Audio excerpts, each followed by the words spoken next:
ইপিজেডের শ্রমিক অসন্তোষ নিয়ে গত 3 দিন ধরে যে অচল অবস্থা সৃষ্টি ছিল এই নীলফামারী উত্তরা ইপিজেডে, সেটা আজকে আমরা শ্রমিকদের নেতৃবৃন্দ, আমরা বিভিন্ন রাজনৈতিক দলের নেতৃবৃন্দ, এনসিপির নেতৃবৃন্দ ছিলেন, জামাতের নেতৃবৃন্দ ছিলেন, আমরা বিএনপির পক্ষে ছিলাম এবং প্রশাসনের নেতৃবৃন্দ সবাই ছিলেন, আমাদের এভারগ্রিন কোম্পানির ম্যানেজমেন্ট ছিলেন।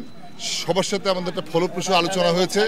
আমাদের সাথে এভারগ্রিন কোম্পানির ম্যানেজমেন্ট একমত হয়েছে এবং বেবজার কর্তৃপক্ষ একটা সিদ্ধান্তে উপনীত হয়েছেন।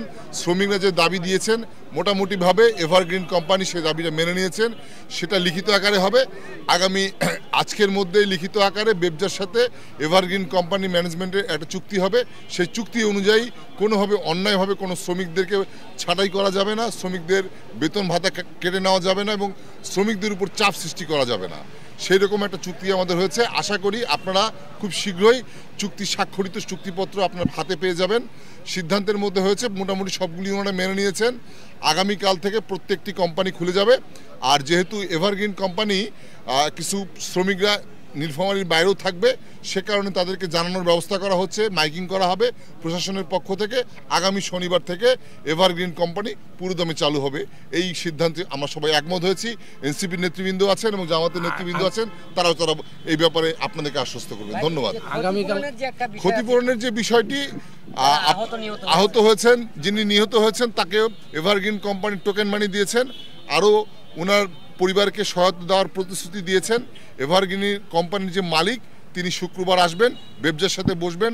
যারা আহত হয়েছেন তাদের সকলকেই ক্ষতিপূরণের ব্যবস্থা ওনারা করে দিবেন বলে আশ্বস্ত করেছেন। আমাদের দুপুর 3টা থেকে এই মিটিং শুরু হয়েছে, কেবল শেষ হলো। অত্যন্ত লং টাইম এই মিটিং।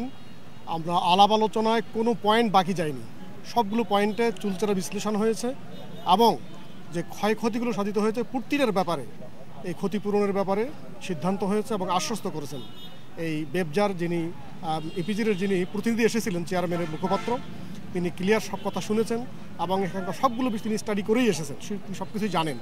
আমাদের পক্ষ থেকে আমরা বক্তব্য রেখেছি, সব বক্তব্য সব কথাই আমাদের এলাকার শ্রমিকের স্বার্থে এবং এলাকার আর্থসামাজিক উন্নয়নের স্বার্থে। ইপিজেড যেন ক্ষতিগ্রস্ত না হয়, এখান থেকে সরে না যায়, বায়াররা যেন ক্লোজ না হয়, সেজন্য আমরা সবাই এক্ষেত্রে একমত। জামাত, বিএনপি, এনসিপি সকল দলের নেতৃবৃন্দ আমরা একটা ব্যাপার সবাই একমত যে ইপিজেডের ক্ষতি সাধন এবং আমাদের শ্রমিক ভাইদের কোনো ক্ষতি আমরা মেনে নেব না। এই ক্ষেত্রে আমরা একমত হয়েছি। সেক্ষেত্রে এখানে সবগুলো পয়েন্টে চুলচেরা বিশ্লেষণের সিদ্ধান্ত হয়েছে। আপনি যারা শুনলেন একটু আগে, আগামীকাল থেকে অন্যান্য কোম্পানিগুলো খুলবে। আর শনিবার থেকে যেহেতু এখানেই ঘটনাটা সংঘটিত হয়েছে, তাদের একটু প্রস্তুতির বিষয় আছে এবং লিখিত কিছু বিষয় আছে, সেগুলো ফাইনাল করার পরে তারা একটা সময় চেয়ে নিল যে শনিবারে এই এভারগ্রিন কোম্পানি খুলে যাবে ইনশাআল্লাহ।